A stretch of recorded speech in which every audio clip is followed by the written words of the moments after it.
Today we will discuss the lecture number 4 of the current lecture series in organic chemistry, and we are studying the periodic property. Today we will discuss about the electron affinity.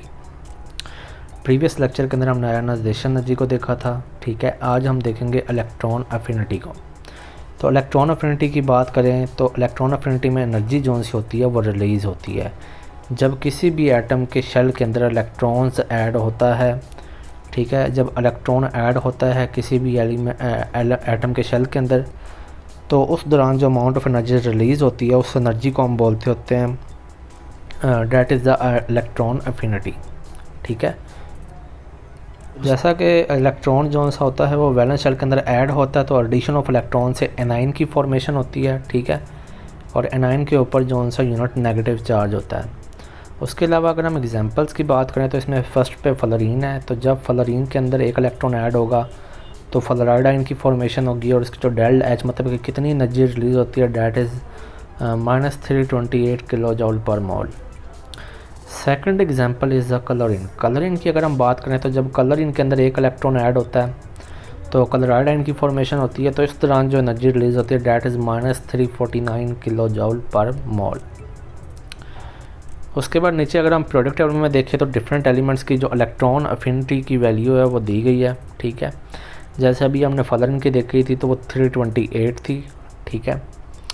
उसके अलावा हमने कलरिन की देखी थी तो कलरिन के 3 अब approximately 349 है, ठीक है।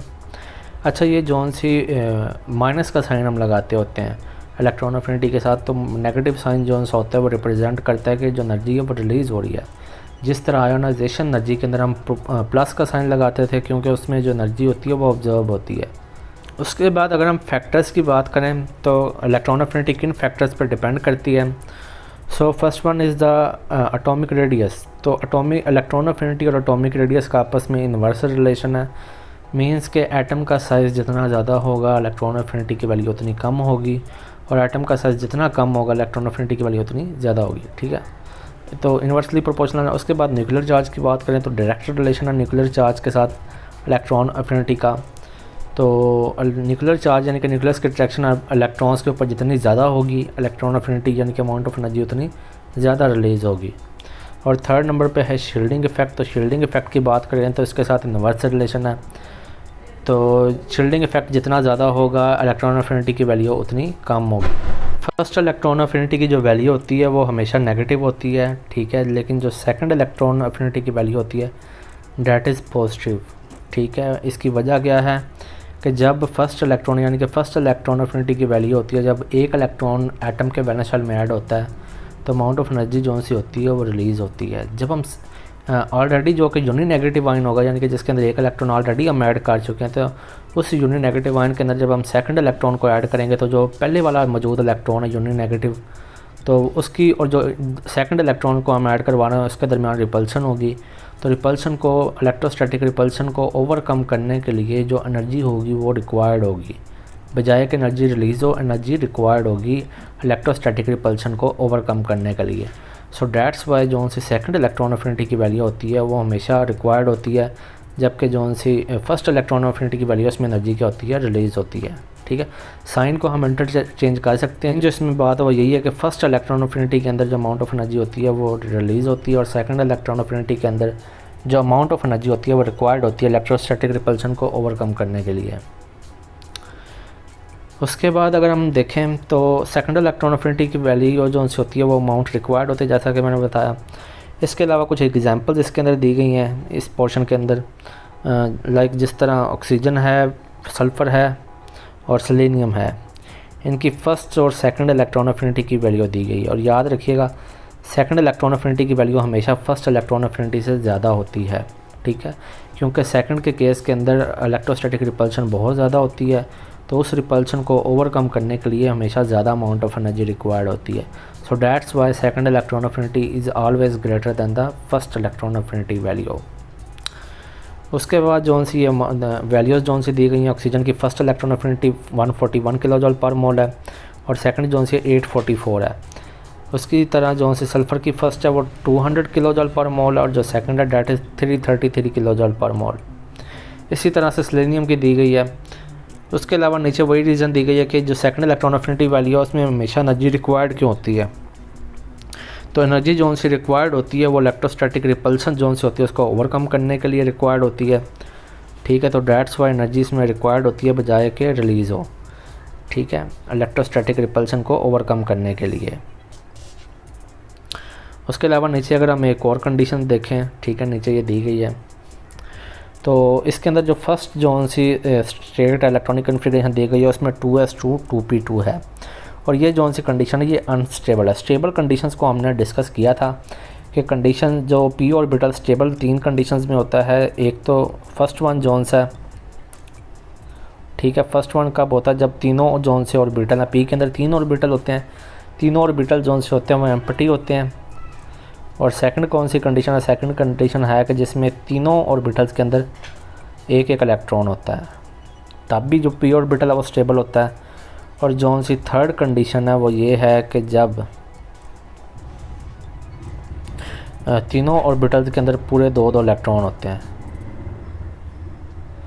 यानी कि पूरे 6 इलेक्ट्रॉन्स होते हैं। तो ये ऐसी कंडीशंस हैं जिसमें जोन सा पी ऑर्बिटल होता है वो स्टेबल होता है। अब 2p2 है तो पी के अंदर यानी कि यहाँ पे 2 इलेक्ट्रॉन है, तो पी के अंदर 2 इलेक्ट्रॉन होने की वजह से ये अनस्टेबल है। तो दैट्स वाई एनर्जी जोन सी होगी वो इसके केस में क्या होगी, रिलीज़ होगी। अब जब एक इलेक्ट्रॉन इसके अंदर ऐड कर दिया जाएगा तो जोन सा 2s2 है ये 2p3 के अंदर कन्वर्ट हो जाएगा, और अब ये जोन सा 2p3 है ये इस कंडीशन में आ चुका है। और हमें पता है ये जब एक और हर ऑर्बिटल के अंदर एक एक इलेक्ट्रॉन होगा तो चार्ज डिफरेंस नहीं होगा, और चार्ज डिफरेंस ना होने की वजह से ये जोन सा स्टेबल स्टेट के अंदर कन्वर्ट हो जाएगा। ठीक है, अब इस स्टेबल स्टेट के अंदर हम एनर्जी को जब एक और इलेक्ट्रॉन को ऐड करेंगे तो ये दोबारा से अनस्टेबल स्टेट के अंदर कन्वर्ट हो जाएगा, क्योंकि अब जोन सा 2s2 है, सॉरी 2p3 है, ये 2p4 के अंदर कन्वर्ट हो जाएगा। ठीक है, उसके अलावा यहाँ पे एक मिस्टेक है, ये 2p2 नहीं है बल्कि ये 2s2 है। ठीक है, 2s2। उसके अलावा अगर ट्रेंड की बात की जाए, ट्रेंड आपको पता हम 2 तरह से देखते होते हैं पीरियोडिक टेबल के अंदर, एक along the period from left to right और एक हम अलॉन्ग द ग्रुप देखते होते हैं फ्रॉम टॉप टू बॉटम।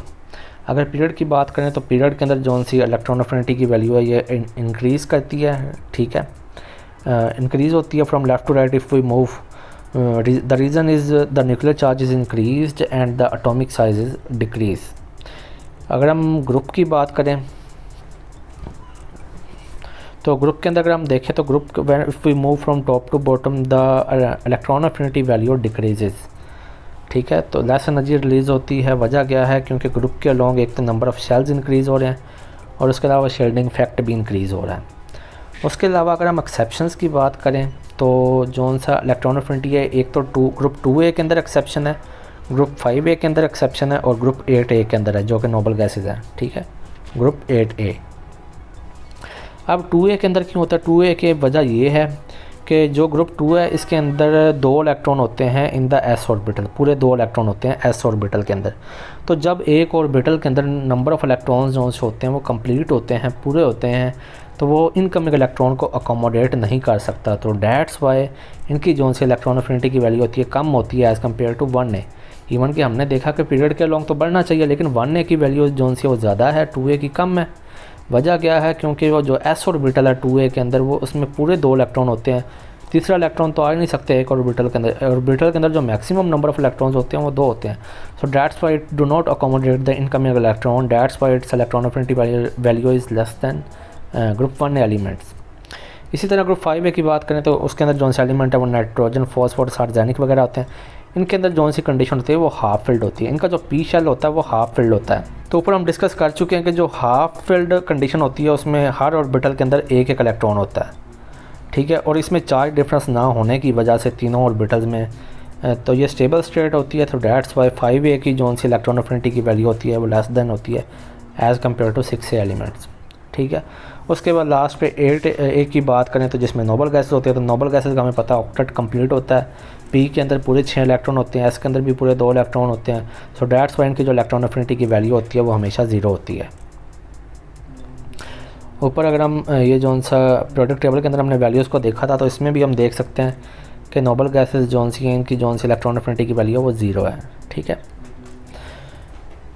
अच्छा जी, उसके बाद अगर हम बात करें इलेक्ट्रॉन एफिनिटी, एक छोटा सा क्वेश्चन होता है कि जो फलरीन की इलेक्ट्रॉन एफिनिटी है वो कम है, कलर इनकी ज़्यादा है, ठीक है। हालांकि हमने देखा है कि जब हम टॉप टू बॉटम आते हैं तो इलेक्ट्रॉन अफिनिटी की जो सी वैल्यू होती है वो डिक्रीज़ करती है अलोंग द ग्रुप। अब फलर इन ऊपर है तो कलर इन नीचे है, तो फलर इन जो सा वो ऊपर है उसकी ज़्यादा होनी चाहिए थी और कलर इन नीचे तो उसकी कम होनी चाहिए थी, लेकिन यहाँ पे इन्वर्स में काम है। फलर इनकी -328 है और कलर इनकी -349 है। वजह क्या है? क्योंकि फलर इनका साइज़ जो होता है वो बहुत ज़्यादा स्मॉल होता है, अबाउट 72 पिकोमीटर, और इसके वैलेंस शेल के अंदर 7 इलेक्ट्रॉन होते हैं, 2s और 2p के अंदर। 2s 2 पूरे होते हैं और 2p जोन सा होता है 5 होता है, ठीक है। तो सब शेल इसका जोन सा होता है वो वेरी थिक होता है, क्योंकि स्मॉल साइज होता है, थिक जोन सा होता है इलेक्ट्रॉनिक क्लाउड। ये इनकमिंग इलेक्ट्रॉन को रिपेल करता है, जिसकी वजह से फलर इन की जोन सी इलेक्ट्रॉन अफिनिटी की वैल्यू होती है वो कम होती है as compared to chlorine. So this is all about today lecture. If you have any question you can ask in comment section. Okay, thank you. Allah Hafiz.